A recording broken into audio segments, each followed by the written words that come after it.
My name is Charlie Dobbin. I run a company called Garden Solutions by Charlie Dobbin. It's all about horticultural consulting and garden design. So I studied horticulture, which is where the consulting comes in, and I studied garden design. Both of these things I do mostly for homeowners. I also host a radio show on AM 740 in downtown Toronto every Saturday morning, which is very fun. And I've started doing some teaching. So I teach at Durham College and at Humber College in the horticulture technician department. And I teach about greenhouse operations and the kinds of plants we grow in greenhouses. And it is a ton of fun. I have a long history of working up in the Yukon, actually in a lead mine. So after I graduated from university, I went actually back up to the Yukon and I worked for a landscaping company in Whitehorse. So I spent the summer, and of course, unfortunately, winter came a bit early that year. So by September, there was so much snow on the ground, my job was done. But then I went to visit a friend in Africa and ended up getting a job with QSO and did a whole horticultural study on edible food crops in northern Botswana.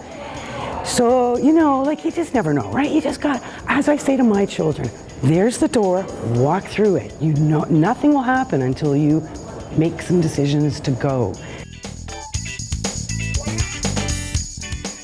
Well, it's funny, I think everybody has a different backstory on how we ended up here.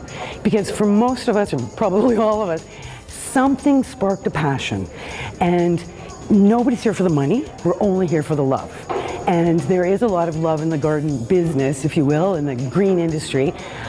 We do, for me, it was travel. I worked, earned a lot of money, traveled the world, got all interested in the difference between the flora and fauna between the Amazon and the far north and southern Africa, and it was just like, it was all too amazing, so I had to learn more.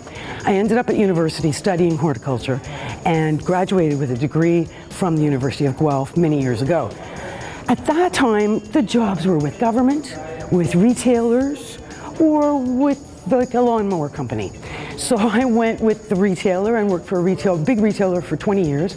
And after that, left that job to become a host of a TV show on HGTV. My grandmother was a gardener. My parents were not. So I got no inspiration, no mentoring from that generation, but certainly my grandmother was an inspiration because she puttered around she had this rock garden that she worked in for hours and hours and hours, every day, all summer, out in Kleinburg. And it was pretty cute because my grandmother hated the heat. So her way of cooling off was to wear no clothes. So she had a big hat, running shoes, and she's in the garden. So she was my inspiration. It's an interesting business. You get to be outside. You can, in all weather, but you get to be outside. You can often be your own boss. You can set your own agenda, set your own priorities, have a lot of fun, and there's a lot of characters in this particular industry as well. One of the things I really learned in the process of studying through academics and studying horticulture as I did, in the days when I studied it and I graduated, it was called environmental horticulture. So that's in the early 80s. I learned a lot, but I also learned a lot of theory. When I graduated, I can't tell you how much more I learned when I really started practicing the horticulture that I learned out of books.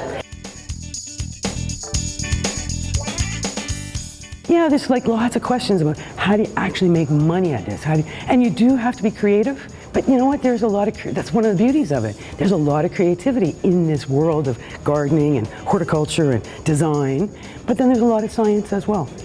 Get out there, get dirty, get planting, have some successes, and feel very, very confident.